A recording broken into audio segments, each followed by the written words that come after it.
सरकार बदलने से स्कूलों का स्ट्रक्चर ढांचा भी बदल रहा है। कांग्रेस की सरकार थी, दिल्ली में नॉर्मल स्कूलों से हट कर के कांग्रेस ने प्रतिभा स्कूल बनाए। रियली नॉर्मल स्कूलों से प्रतिभा स्कूल बेटर थे, अच्छे थे। क्यों अच्छे थे? क्योंकि इन स्कूलों का माहौल अलग था, इन स्कूलों की स्ट्रेंथ कम थी, इन स्कूलों में टेस्ट बेस पर एडमिशन होता था। अब टेस्ट बेस पे एडमिशन होगा तो क्रीम बच्चे निकल आते हैं, तो उनके साथ जब टीचर्स उन्हें पढ़ाता है तो टीचर ना सिर्फ उन्हें पढ़ाता बल्कि उन्हें टीचर फैसिलिटेट करता है, तो बच्चे जो हैं वो अपने अच्छे एनवायरनमेंट में आगे बढ़ जाते हैं। समय के साथ साथ में दिल्ली में सरकार बदली, आम आदमी पार्टी की सरकार आई, प्रतिभा स्कूल बंद कर दिए आम आदमी पार्टी ने और उनकी जगह नए स्कूल खोल दिए। उनका नाम रख दिया SOSC, school of specialised excellence. कमाल के स्कूल थे, नो डाउट। प्रतिभा स्कूल से बेटर थे। प्रतिभा स्कूलों में अलग सीन था और SOSC में क्या होता है, स्पेशलाइजेशन। अलग अलग आप किस फील्ड में जाना चाहते हैं उसी फील्ड में आप अप्लाई कीजिए और अपना करियर बनाइए। काफ़ी अच्छे चलते रहे। कालांतर में सरकार फिर से बदली दिल्ली में, और हर सरकार इनोवेशन करती है, नयापन करती है। जैसे नॉर्मल स्कूलों से प्रतिभा स्कूल बना दिए, इनोवेशन था। प्रतिभा स्कूल बंद करके उनकी जगह SOSC ले आए, इनोवेशन था। अब दिल्ली में नई सरकार है तो SOSC को बंद करके CM3 स्कूलों की शुरुआत हो गई। CM3 की अगर हम बात करें, बहुत सारे पेरेंट्स कंफ्यूज में रहते हैं, डाउट में रहते हैं कि क्या अंतर है, आखिर क्या खास है, क्यों हम CM3 स्कूलों में एडमिशन कराएं बच्चों का। क्या सेम सारे टीचर्स वही है, सिचुएशन वही है, माहौल वही है, तो फिर क्या अंतर है CM3 में? तो मैंने आपको बताया कि जैसे नॉर्मल स्कूलों से प्रतिभा स्कूलों में अंतर था, प्रतिभा स्कूलों से SOSC स्कूलों में अंतर था, ऐसे ही SOSC और प्रतिभा स्कूलों से CM3 स्कूलों में अंतर है। समय के साथ साथ में माहौल बदलता है, स्ट्रक्चर ढांचा भी बदल जाता है। अब आप ये देखिए कि सबसे पहले तो एक इसमें टेस्ट बेस पे होता है, नो डाउट। SOSC में बच्चा 9th क्लास से स्पेशलाइजेशन ले लेता था। कई बच्चों को तो 10th पास होने के बावजूद भी समझ में नहीं आता कि साइंस ले, आर्ट्स ले, कॉमर्स ले, हमारे लिए कौन सा स्ट्रीम बेटर होगा। लेकिन SOSC में उसको 9th में ही समझना पड़ता था। बच्चा कई बार जल्दबाजी में स्टेप ले लेता था, बाद में लगता था कि अरे यार मुझे तो ये पढ़ना चाहिए था, मैं कहाँ गलती से किस स्ट्रीम में आ गया। तो ये एक SOSC की कमजोरी थी, जिसको ठीक कर दिया CM3 में। SOSC फिलहाल बंद है, प्रतिभा स्कूल बंद है, और बहुत सारे पेरेंट्स के हमारे पास मैसेज भी आते हैं कि क्या इस सेशन में प्रतिभा स्कूल खुलेंगे। बिल्कुल नहीं खुलेंगे, ना प्रतिभा स्कूल खुलेंगे और ना ही SOSC खुलेंगे, क्योंकि इनकी जगह CM3 स्कूल खुल चुके हैं। क्योंकि दिल्ली में BJP की सरकार है, केंद्र में BJP की सरकार है, तो केंद्र के जो सेंट्रल स्कूल हैं उनका नाम बदल दिया PM3, क्योंकि वो central school all over India में सबको PM3 कर दिया। अब उसी के तर्ज पर दिल्ली में जो स्कूल हैं उनको CM3 नाम दे दिया।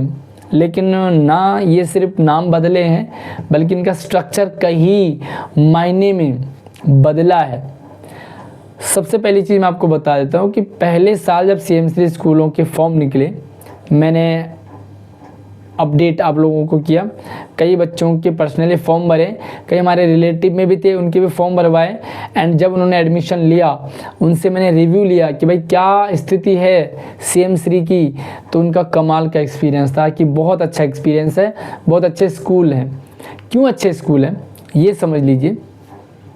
पहली चीज़, टेस्ट बेस पर है, तगड़ा टेस्ट हो रहा है बच्चों का, क्रीम बच्चे छट रहे हैं। आपके बच्चों को आपके बच्चों की तरह एनवायरनमेंट मिल रहा है, सबसे पहली कमाल की चीज़। देखिए नॉर्मल स्कूलों में सारे बच्चे उसी में होते हैं, गाली गलौच वाले भी, लड़ने झगड़ने वाले भी, डल बच्चे भी, एवरेज बच्चे भी और प्रतिभाशाली बच्चे भी।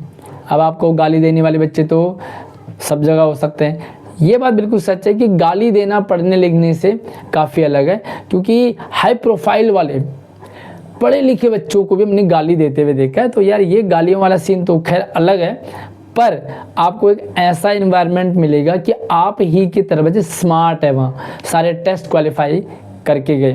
पहली चीज़ समझ में आ गई। दूसरी चीज़ ये है कि जो CM3 है उसमें स्पेशलाइजेशन नहीं है, ये नॉर्मल CBSE से एफिलेटेड है, मैं CBSE ही है, इसमें पैटर्न पूरा CBSE का है। तो ये भी दिक्कत नहीं है कि बोर्ड की मान्यता होगी कि नहीं। जब नॉर्मल है CBSE है तो मान्यता है और पूरी तरह डरने वाली कोई बात नहीं है। दूसरी चीज़, तीसरी चीज़, बहुत सारे पेरेंट्स ने मुझे कहा कि कोई अंतर नहीं है, सारा वो टीचर्स वही है, माहौल वही है। बिल्कुल भी मैं आपको टीचर्स की बता देता हूँ। पहले CM3 में टीचर्स का इंटरेक्शन लिया गया है और नॉर्मल स्कूलों से अलग जो CM3 में जो टीचर्स हैं वो हम ये नहीं कहेंगे कि टेस्ट क्वालिफाई है, भाई टेस्ट तो टीचर्स क्वालिफाइड ही हैं, लेकिन CM3 में वो टीचर्स हैं जो जिनका टेस्ट लिया गया, मतलब इंटरव्यू लिया गया, इंटरेक्शन उनके साथ हुआ है। ठीक है, तो बेटर है, मतलब जो एक्स्ट्रा मेहनत ना करना चाह रहा हो टीचर्स वो CM3 में नहीं रहेगा। जो मतलब एनर्जेटिक है टीचर्स हैं, जो वो युवा हैं, वो CM3 में आपको मिलेंगे, तो आपको युवा साथी मिलेंगे वहाँ पे। अगली चीज़ ये है कि यहाँ पर आपको बच्चों की स्ट्रेंथ कम मिलेगी। नॉर्मल स्ट्रेंथ है हर सेक्शन में 25-30-35 नॉर्मल स्कूलों की जो स्ट्रेंथ है 50-50 60-60 कई जगह 70-70 भी है। यहाँ पे आपको 25, 30 और 35 की स्ट्रेंथ मिलेगी, ये कमाल का है। अगला यहाँ पे अच्छा ये है कि इन स्कूलों का स्ट्रक्चर अलग है, आपको वेल सेटल लाइब्रेरी मिलेगी, स्पोर्ट्स की फैसिलिटीज़ आपको यहाँ पे दी जाएगी, स्पेशलाइजेशन की ट्रेनिंग आपको यहाँ पे मिलेगी।